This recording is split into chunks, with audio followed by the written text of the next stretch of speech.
वैजापूर नगरपालिकेसंदर्भातली एक महत्त्वाची अपडेट आहे, कारण काल शिवसेनेकडून अर्ज दाखल झाल्यानंतर आज भाजपाच्या वतीने नगराध्यक्षपदाचा अर्ज दाखल करण्यात आलेला आहे आणि ज्यांनी हा अर्ज दाखल केला ते भारतीय जनता पार्टीचे जिल्हा सरचिटणीस दशरथ बनकर आत्ता आपल्यासोबत आहेत. काय पहिली प्रतिक्रिया आहे अर्ज दाखल केल्यानंतरची?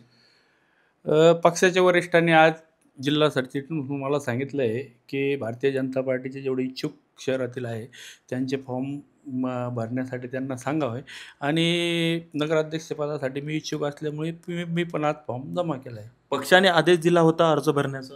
वरिष्ठांनी आदेश दिलेला होता परीक्षा जेवढे इच्छुक आहे त्यांना सगळ्यांना फॉर्म भरायचा. बरं, सुरुवातीपासूनच तुम्ही आणि डॉक्टर दिनेश परदेशी यांचं नाव चर्चेत होतं आणि ते उमेदवार किंवा तुम्ही उमेदवार याबाबत अजूनही सस्पेन्स कायम आहे. काय वाटतं, पक्ष तुम्हाला न्याय देईल का? पक्ष मला पूर्ण विश्वास आहे पक्ष मला न्याय देईल. पण भारतीय जनता पार्टीमध्ये काय आहे की कमळ हे बघितलं जातं आणि कमळावर आता शेवट जिथे कमळ येणार तिथे पक्षाच्या सर्व कार्यकर्त्यांना काम करावं लागतं. बरं, अजून एक महत्त्वाची अपडेट म्हणजे परदेशी यांना देखील पक्षाने फॉर्म भरण्याचा आदेश दिल्याची माहिती आत्ताच थोड्या वेळापूर्वी समोर आलेली आहे. जर त्यांनी अर्ज केला किंवा त्यांनी जर अर्ज भरला तर तुम्ही त्यांचं काम कराल का?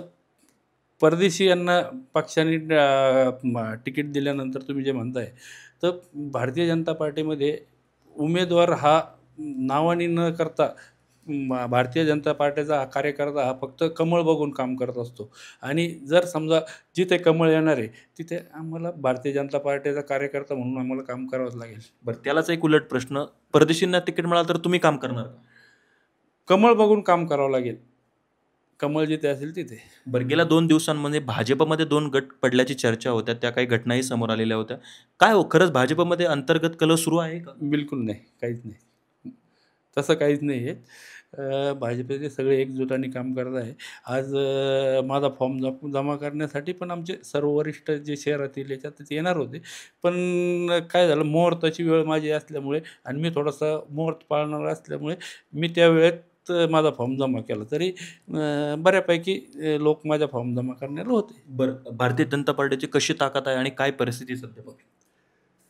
भारतीय जनता पार्टी आज तुम्ही बिहारच्या निकालावरून बघितलेलेच आहे की भारतीय जनता पार्टी हा आता जगातील सर्वात मोठा पक्ष आहे आणि सर्वसामान्यापर्यंत पोहोचणारा पक्ष. त्यामुळे ते पक्षाच्या बाबतीमध्ये ताकदीच्या बाबतीमध्ये काही बोलायचा विषय नाही. भाजपाचा नगराध्यक्ष होईल 100%. भाजपचा नगराध्यक्ष आदरणीय मुख्यमंत्री देवेंद्र फडणवीस साहेब, आदरणीय उपमुख्यमंत्री एकनाथ शिंदे साहेब, आदरणीय उपमुख्यमंत्री अजितदादा पवार साहेब हे जो वर निर्णय घेतील त्या निर्णयाला आम्ही खालील सर्व लोक बांधील आहोत. नाही, पण अशी स्थिती असताना शिवसेनेनं देखील अर्ज दाखल केलेला आहे, म्हणजे इथे शिवसेनेविरुद्ध भाजप असा संघर्ष होणार आहे?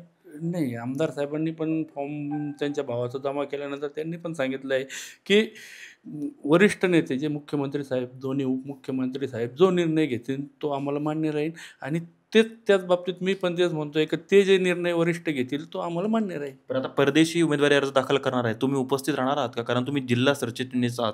हो, उपस्थित राहणार, फॉर्म भरणार, उपस्थित राहणार.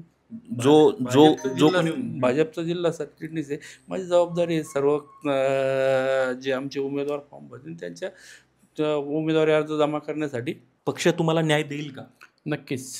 आपण बघितलं की खरं तर त्यांनी उमेदवारी अर्ज दाखल केल्यानंतरची त्यांची प्रतिक्रिया होती, भारतीय जनता पार्टीचा जो उमेदवार असेल, मी असेल किंवा इतर कोणी असेल, शेवटी पक्ष किंवा भाजपा हा एक परिवार आहे आणि शेवटी पक्षाकडे आणि परिवाराकडे बघूनच हे काम केलं जातं, अशीच प्रतिक्रिया दशरथ बनकर यांनी दिल्याचं आपल्याला पाहायला मिळतं. माझा सहकारी माऊली नितीन थोरात, वैजापूर, छत्रपती संभाजीनगर.